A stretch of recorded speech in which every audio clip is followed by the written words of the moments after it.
Good evening, everyone. I hope you are well.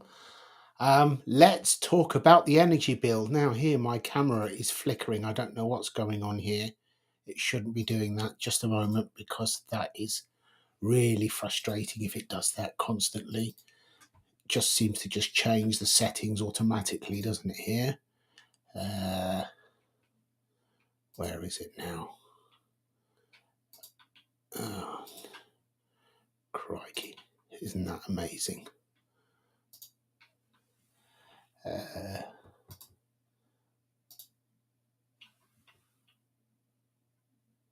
we go.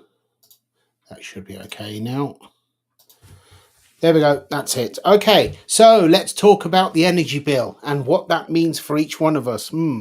Well, a bit like talking about quantum physics, isn't it? I suppose at first glance. But let's make it about how it affects everyday people like you and I. As you're aware, over the last few years, certainly in the last 2-3 years, there's increasing mention of heat pumps.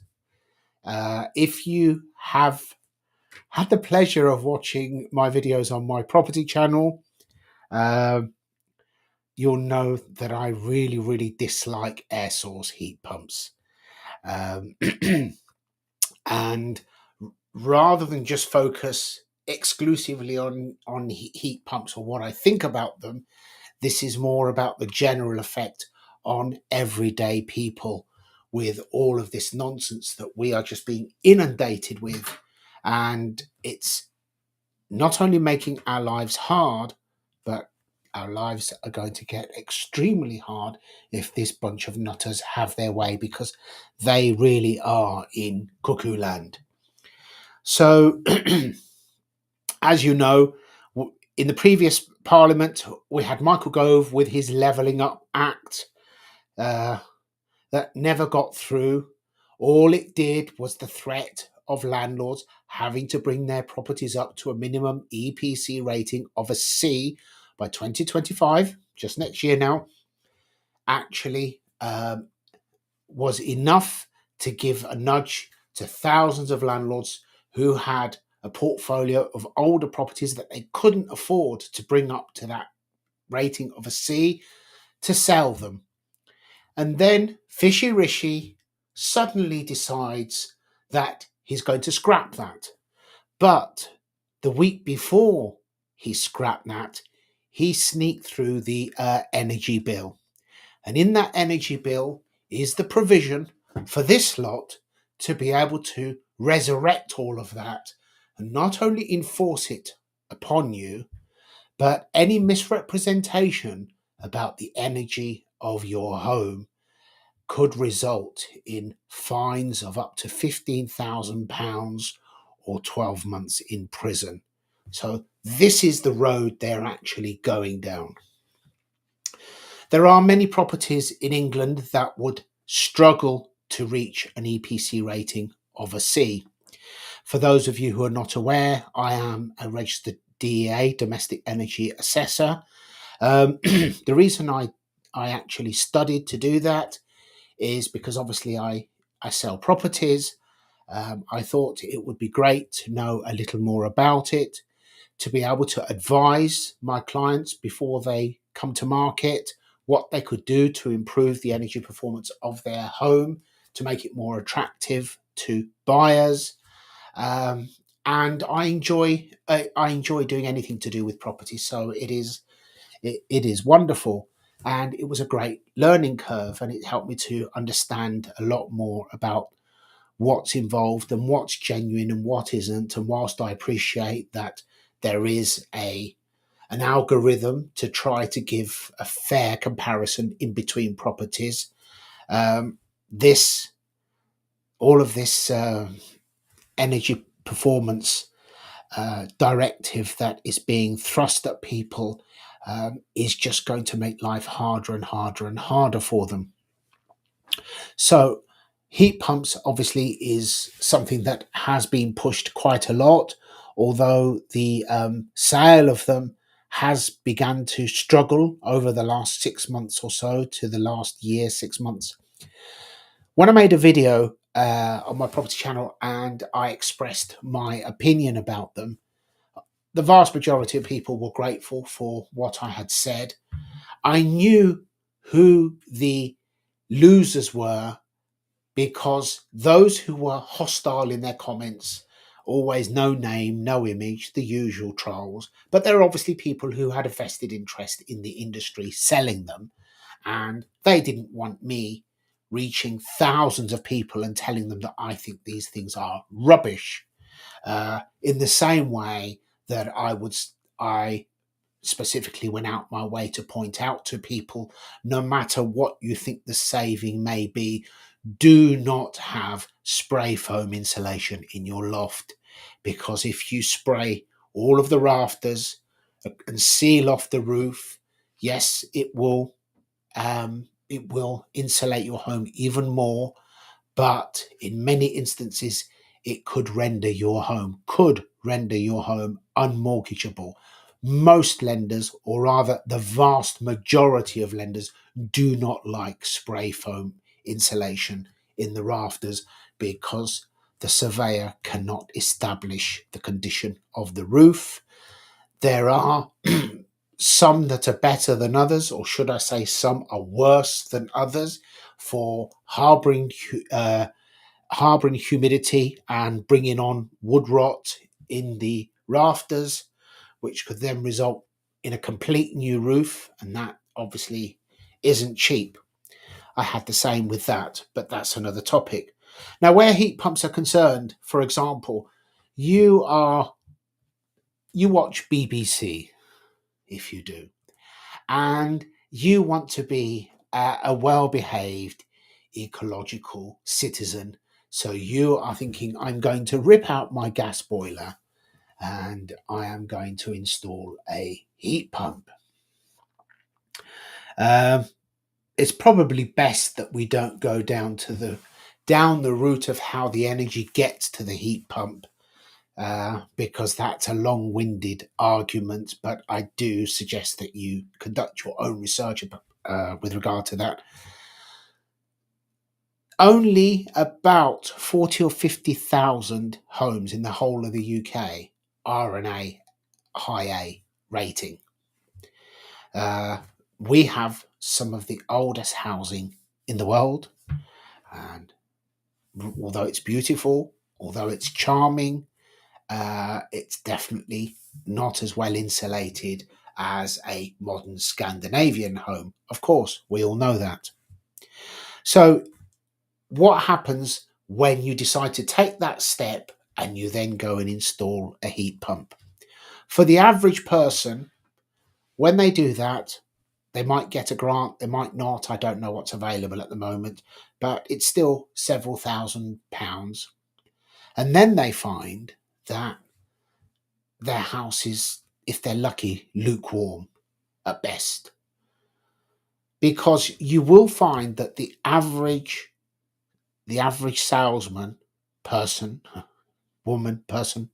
for heat pumps won't actually tell you what I'm going to say now. For the main part, I'm not saying all of them, but I bet everyone I have asked, all they have done is told them how wonderful the heat pumps are. If you were to ask me, I would say, before you install or even think about installing a heat pump, have you done the following? Have you insulated your house to the maximum possible that is available to you? In other words, windows of the highest energy efficiency, insulated your walls, your floors, your roof, and then have you made provision for larger radiators, underfloor heating, etc., etc.? The chances are that you haven't. So you spend all of this money, you install the heat pump, and your house is lukewarm. You then get back to the company and you tell them, look, it's not working properly. My house is not hot, let alone not being hot. It's hardly lukewarm. Then they will tell you, well, actually, you need bigger radiators, you need underfloor heating, you need this, you need that, the sum of which will cost more than the actual heat pump. And many people perhaps may not have made provision for this, can't afford it.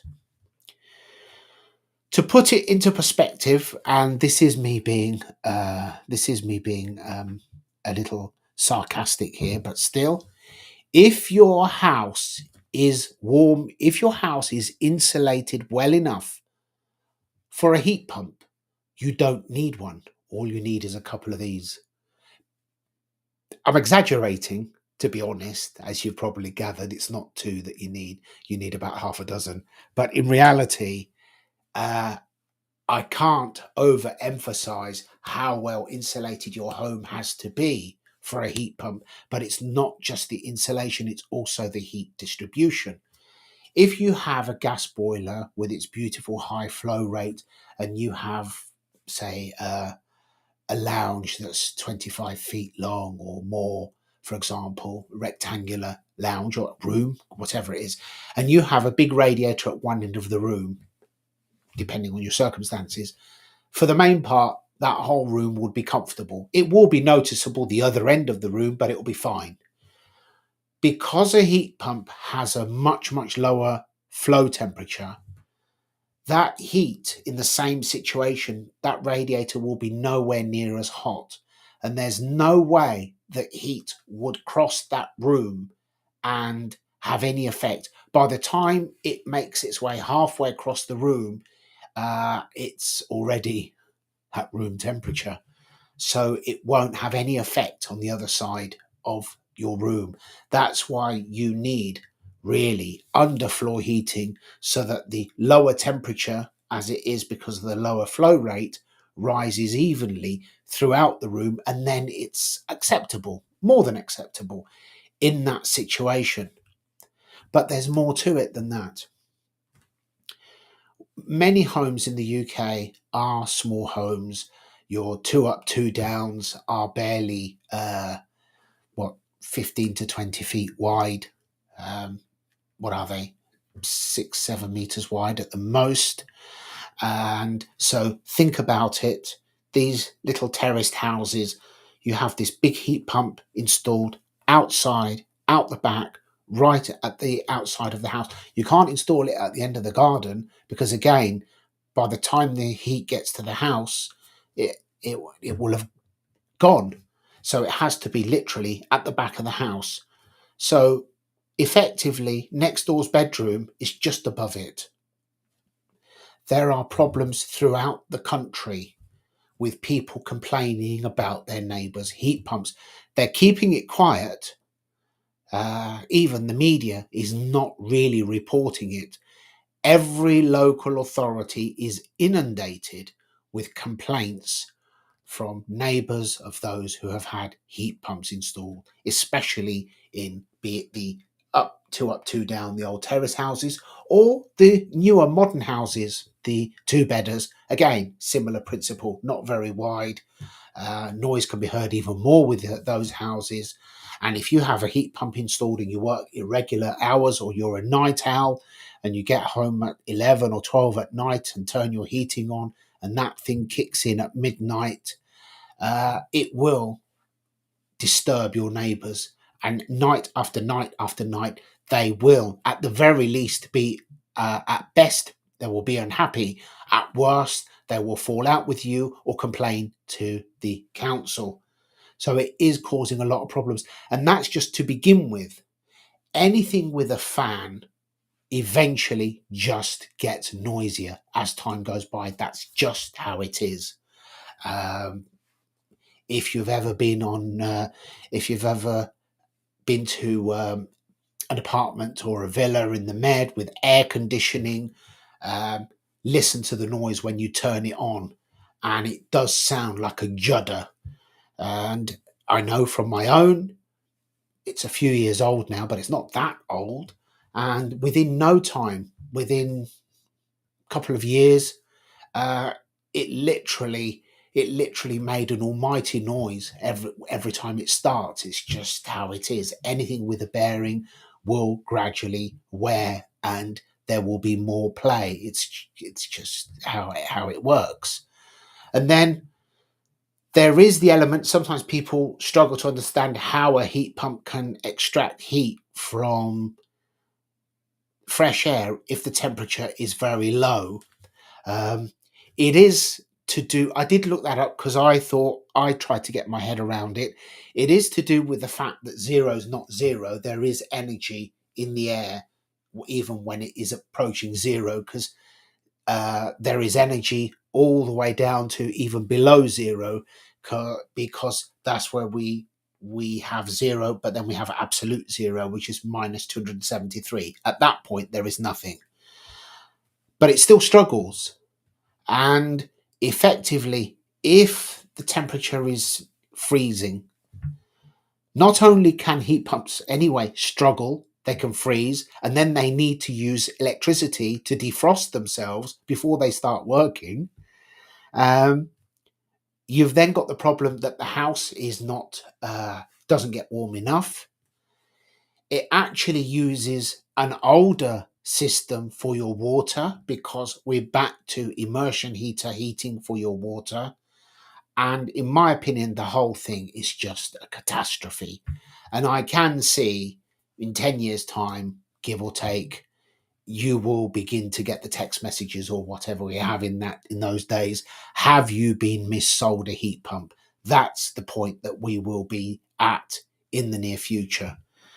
And the ridiculous the ridiculous fact behind it is that they are desperate to switch to these unpredictable renewables, which are costing us hundreds of thousands of acres of precious, indeed priceless farmland, which we need because we don't produce enough food as it is. Half the time they don't work. They don't have as long a lifespan as you may think, and they're not reliable. So, what do we do the rest of the time? We have literally sent our energy offshore. So, we're buying gas from the US that's shale gas, when we have our own gas, we have our own oil, we have or could have our own nuclear energy, more than enough nuclear energy. Rolls-Royce modular reactors lead the world, and they can be in place, up and running in a maximum of 6 years. According to their figures, it's 4 years to prepare the site and 2 years for construction. It's modular, built in a factory, taken in pieces and put together. I don't know if that time frame can be reduced. Maybe, maybe not. I'm not sure. But ultimately, a certain amount of Rolls-Royce nuclear modular reactors could not only power all of our homes, but they could produce clean hydrogen that could either be used solely or mixed with gas for our boilers, which are much better at keeping us warm than these horrible contraptions. And all they're going to do is they're going to put the, the vast majority of the population through years of suffering and expense, ripping out their boilers, moving over to heat pump, not being warm enough, having God knows how many different problems, how many people, one way or the other, will have legal issues for whatever reason, landlords selling properties, and in the end, it won't work. It really is a fool's errand what they are doing. That is not to say that there should not be a direction towards a cleaner everything, um, but from where we are, it is getting increasingly difficult to reduce any further. Whilst we can reduce our emissions more, our cars can be cleaner and cleaner as time goes by, and so on and so forth. I understand that the gas supply to certain commercial users, I'm not sure if it's from this year or next year, is going to be 20% hydrogen. I'm not sure if that hydrogen is what you call green hydrogen, which is produced entirely by renewables or not. But again, nuclear modular reactors could produce the hydrogen that we need. And as we've all seen recently, when I say recently, it's been in the last year or two, I'm not sure when, that we now know for certain that nuclear fusion is possible. It can be done. Uh, I would believe, I more than believe, I'm confident that with the correct investment in research going forward, that if we were to invest in nuclear modular reactors, which are what we use now is nuclear fission, which is effectively splitting of an atom. So our nuclear reactors work now. It's a controlled atomic explosion, basically, as I understand it. Uh, this will probably be the last round of nuclear fission that we will need, because their lifespan is 50 to 60 years.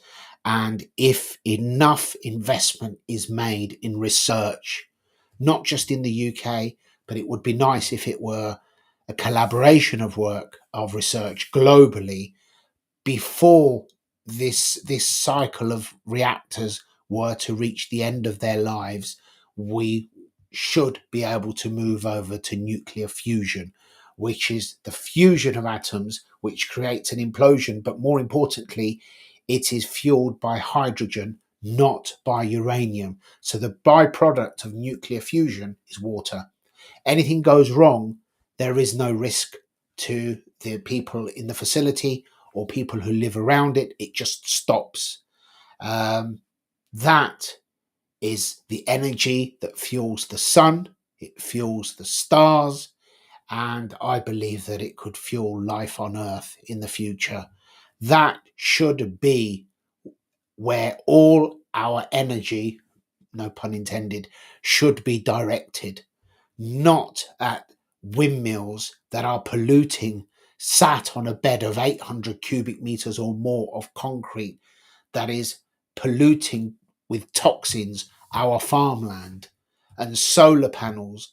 All of these things are not biodegradable. They're not really, their carbon footprint is not as it is portrayed to us, and yet they're being forced on us. And we have this moron, Ed Miliband, who was championing Sadiq Khan's war on poor people, because effectively ULEZ is a punishment on poor people, because those who can afford a newer car don't pay it. Those who can afford to pay congestion charge are happy that it is there, because paying the congestion charge means nothing to them. And I'm sure there are many out there, the Gary Linekers of the world, who are on 7-figure salaries, who would like to see the congestion charge raised and extended to keep the plebs off the road so the roads are clear for them. This is the arrogance that we are dealing with. That I completely disagree with.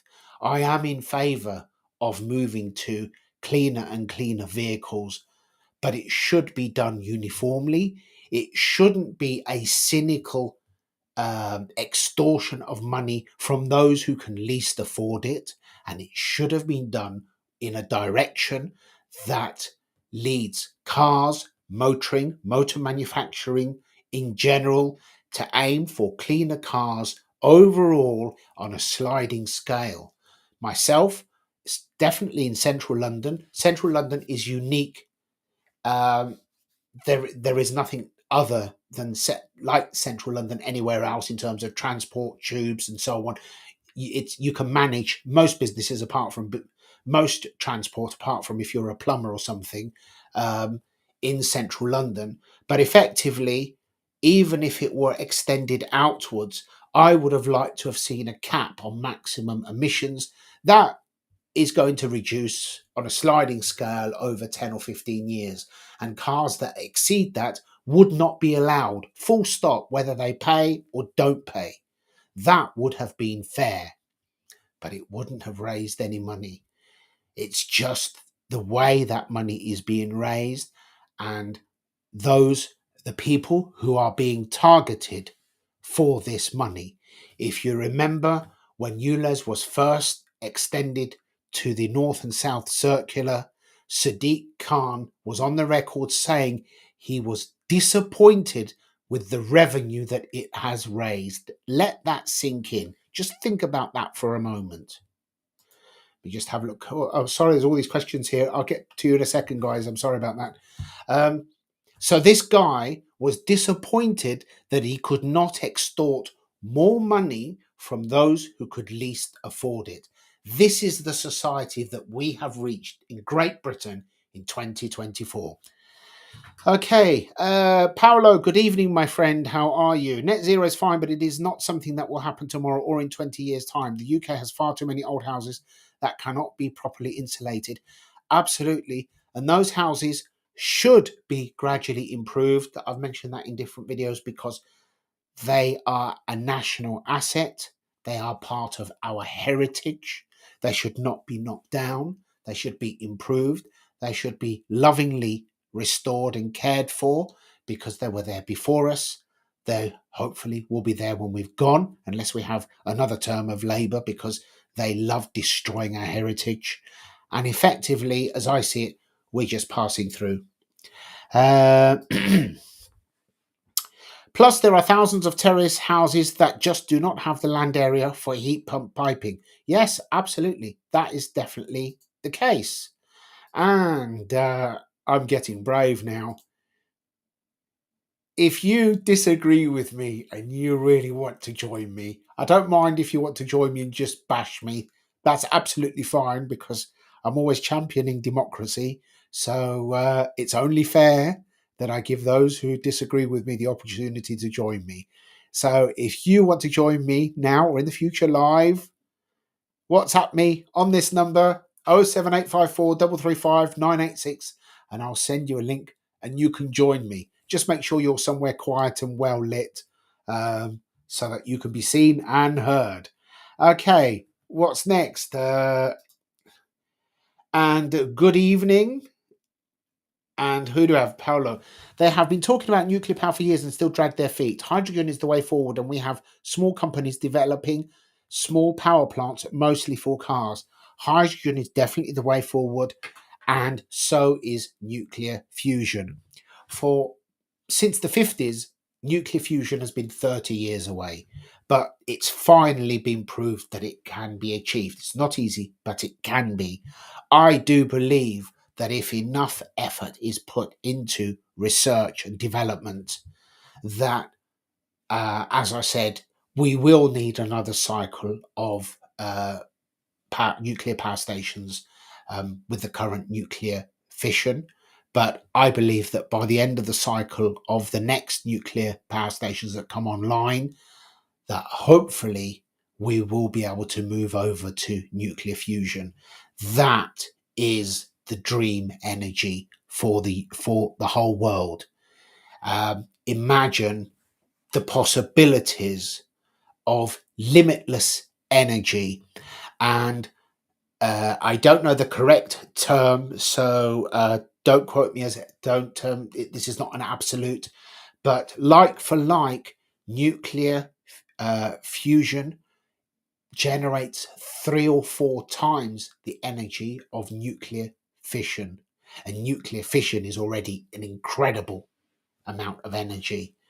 As I said, the sun is fueled by nuclear fusion. So imagine, and it's not just the energy in terms of electricity, of course, which can obviously power so many different things, but it's the fact that it could also create clean hydrogen, which could fuel cars, which could be used in so many other different ways. I think that this is where we need to be targeting what we're doing. But unfortunately, we seem to be saddled with a bunch of virtue signaling hypocrites who are pandering to their globalist paymasters, and all they're doing is literally backpatting each other. Today in Parliament, Farage made a point of saying that he noticed in Parliament that nobody's actually disagreeing with anybody. It's not a democracy. It is just a house full of a house or a government building full of gutless lefties. Nobody has any backbone to stand up and make an argument. It shouldn't be the the the House of Commons anymore. It should be the house of gutless invertebrates who would sell their souls for 30 pieces of silver, which I believe is the going rate. And that is very, very sad, because we have what's called a representative democracy. So initially, democracy was direct democracy, even though it was for the few, going back to ancient times. So the few would actually vote directly on whatever the issues were. That can't work. It's not practical for the masses because we can't vote on everything every day. So we elect somebody to represent us. And they represent us about as much as the big bad wolf looking after a flock of sheep, to be honest. But it gets worse than that, because not only do these representatives of the people not represent the people, but in actual fact, they misrepresent the people, as we saw through the Brexit saga, when the figures all suggested by total votes, leave, by regional votes, even a bigger margin to leave, and so on and so forth. And yet, by number of MPs, the vast majority wanted to stay and were trying to sabotage it. They were not representing the people, they were misrepresenting the people. But now we are moving to something even more sinister, which is literally demographic manipulation. This began with Blair importing a particular demographic because you know that they will vote for your party. Only the Labour Party could be so unpopular that it needs to import savages from the third world to vote for them. And even after years of this mass immigration, they only managed to get 33% of the vote. 67% of those people who voted did not want them. And statistically, the research indicates that 80% of those registered to vote do not want them. They got less than Corbyn did last time. And last time, Corbyn got less than he did the time before. So effectively, we have this minority government who has a massive majority because the opposition is not an opposition. And as I've said before, if Suella were to defect, move to reform, the rest of the Conservatives who have been elected, who are in Parliament, might as well just merge with Labour, because they are all the same gutless, treacherous lefties. So they might as well all get into bed with each other. They probably do. Oh no, anyway, let's leave that. Back to the questions. Have you noticed... 1 minute. Have I missed the question here? Company plants. They have been talking about nuclear power for years until Dragon. Yes. Sorry, I'm forgetting my questions. I'm sorry. I do lose my concentration at times if I go off on a rant. Developing small plant. Yes. Of course. I've noticed it. I question the Rwanda monies and the European handovers. Yes. Well, as always, follow the money. There seems to be an awful lot of money being handed over to Rwanda. What exactly was that money for? Because it seems to me that if anybody with an ounce of common sense when negotiating, I would have flown over and I would have said, okay, we're going to send you some people we don't want. We're going to pay you to give them room and board and keep an eye on them and stop them coming back. So, how much are we going to pay you for each one that we send? And we're going to need you to build a couple of hotels. How much is that going to cost? I can't see that being a horrendous amount. But in reality, we sent them 3 home secretaries, 300 million quid, and we also sent them a migrant. And he went voluntarily, and he's got room and board for 5 years, and he was given a few £1,000s, and he's set up a business and doing all right. And guess what? He's probably watching to see what Angela Rayner does about building these houses, because if she does actually manage to get one built, knowing that he, as being diverse, will leapfrog everyone and be at the top of the queue, then I can imagine him getting on a boat and coming back again. It's just absolutely ridiculous. But I have to question, where did the money go? And who actually got money in their hand? And did anybody involved with Rwanda actually stash a few million in the Cayman Islands? I don't know. I wouldn't put anything past any of them. Wonderful. Starmer shouting about having a mandate.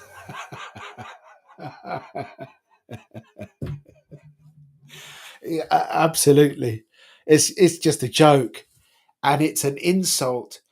And the real crime is that these people look at what they have proposed in just over 2 weeks, the damage that they are doing to this country, and they don't even have the mandate of the people. But here's the real hypocrisy.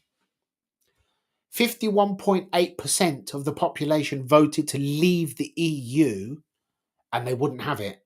No. And then you've got Remainer financed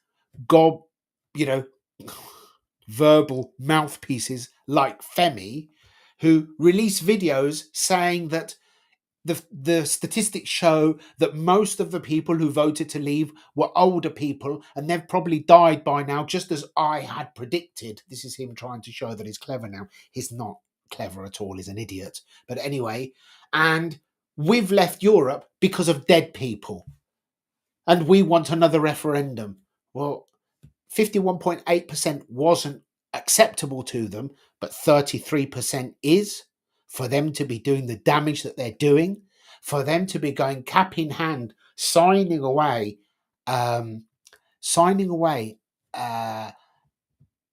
all sorts of agreements to the EU. He'll probably give them far more of our fishing rights as well. He'll probably sign up to taking a quota of European migrants. And if he does sign up to that, I appreciate that we have an obligation to take refugees under that ridiculous UN global compact on continued and sustained migration. That's one thing. That's different to us taking a quota from within Europe, because that quota will be illegal immigrants, because nearly everyone arriving in Europe is illegal, the same as nearly everyone arriving here.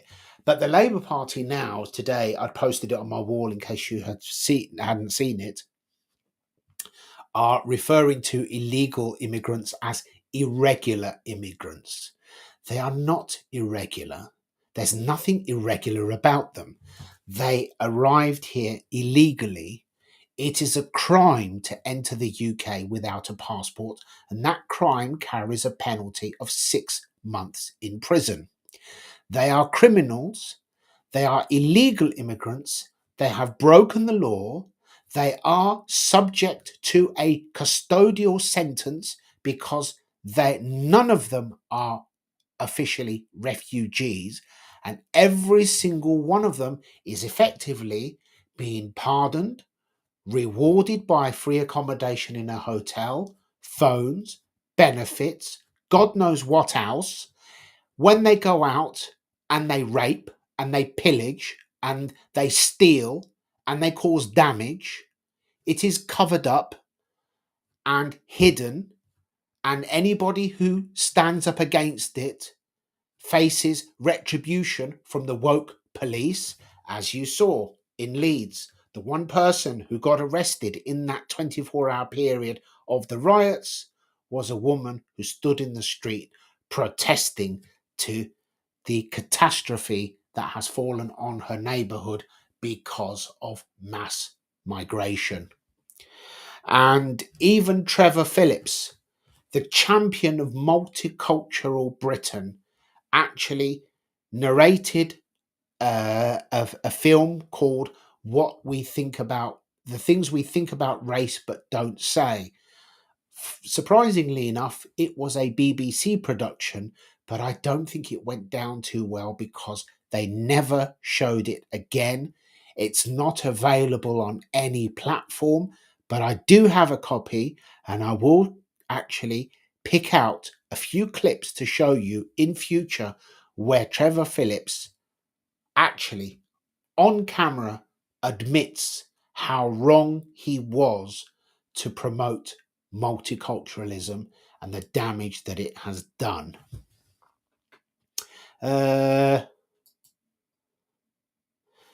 Personal bank accounts, maybe. Who knows? Bank accounts, Bitcoin, offshore. Who knows? I'm interested to learn the criteria that was used to determine that Rwanda is a safe country. Well, I'm not sure.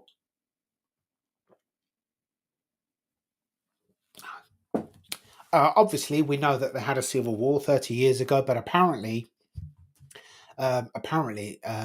it's actually a very nice place now. I don't know. The problem is this, and this is the problem that Rishi Sunak did highlight in a debate with Flip Flop Starmer. It was the one, as I said before. I think that Rishi downed 2 or 3 cans of Red Bull before that, because he really was like, either that or he'd spent all day in Starbucks, because he was like coffee. It was like that. But it was entertaining, and he was on fire, and he did throw so many things at Starmer, and Starmer was just like a rabbit in the headlights. But Starmer was basically going to smash the gangs. How? What are you going to do? Ah, yes, of course, this is how you do it. You actually ensure that the gangs can't make any money. How do you do that? You bring them over for free on the ferry. You may be aware that the first boat to come across after the election, full of migrants, was a yacht. That's one way. But as Keir Starmer then went on to say that we will process them and send them back. And that's when Rishi did get him, because he said, this is why we need a third country. Because how are you going to return people to Iran, to Afghanistan, for example? We have absolutely nothing to do with the leaders of these countries. We can't send them back to these countries. So they either go to a third country or they are stuck here. And once they're stuck here, then they're granted asylum, and then they're free to go out and about, living on benefits that you and I pay, sat on their phones all day because they're probably not working, seeking out young girls to behave the way that we know that most of them do behave. And I'm sorry if I'm generalizing.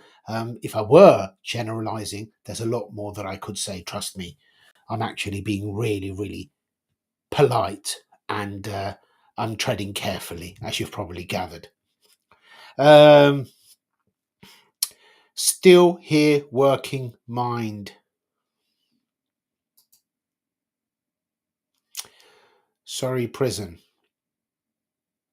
6 months in a 4-star hotel. Well, I actually think that when they arrive at illegally, that it should literally be it should literally be that they are elite, they have entered illegally, unless there is an argument that they haven't, and it should be immediate custodial sentence, and then it should be secure accommodation until they are processed.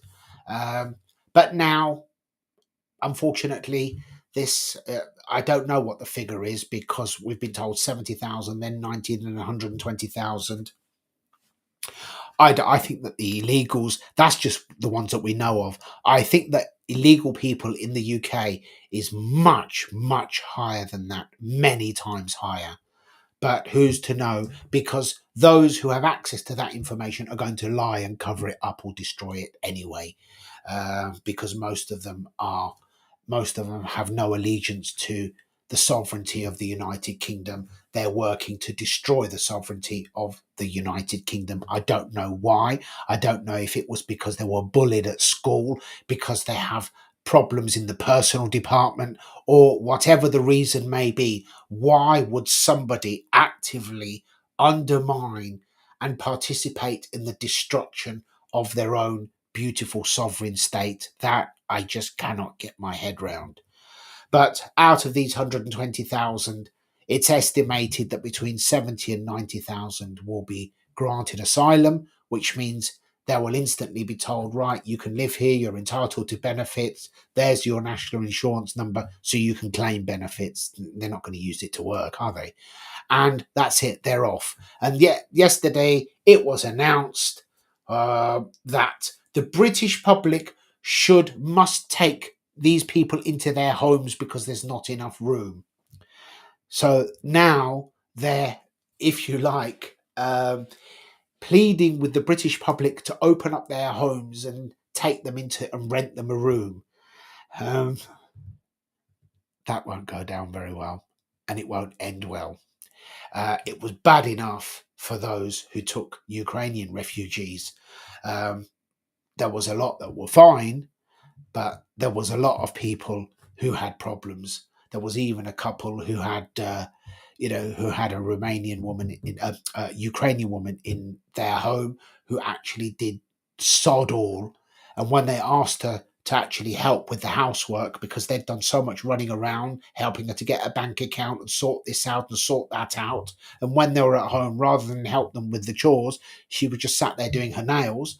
She went and reported them for slavery, and the people actually got into trouble. That was their thank you for taking somebody into their home. But it was, I think, a minimum 6-month agreement, wasn't it, at that point? So they couldn't get rid of them. So keep that in mind. I think that that's the thin end of the wedge. I believe that they will start off with incentives, and from incentives there will be either some sort of leverage or penalty or pressure, and that will just increase. One way or another, they will force these people on us, and they will be spread throughout the country, apart from where Gary Lineker lives, of course, and other hypocrites just like him. But I don't know what will happen, but this is just the start of it. And once Keir Starmer signs up to this quota within Europe, that's the thin end of the wedge, because that will then be a legal route for them to dump thousands of them on us. And that number then will just gradually increase. It's just how it works. Um, if he were to go for freedom of movement, which I really hope not, but if he were to go for freedom of movement, then effectively the other countries could just grant them asylum and give them a passport, and then they'd be free to just come here anyway. And then they wouldn't be classed as immigrants. They wouldn't be classed as asylum seekers, though it would just be internal EU movement. More lies, more deceit, and basically more more of the people that are here to take from us, and more pressure on the people who work to pay for them. Hence the reason that our taxes are the highest in 70 years, our debt is the highest in 70 years, and yet, even with all of this, up until the beginning of this year, we had 9 quarters where per capita we got poorer every quarter.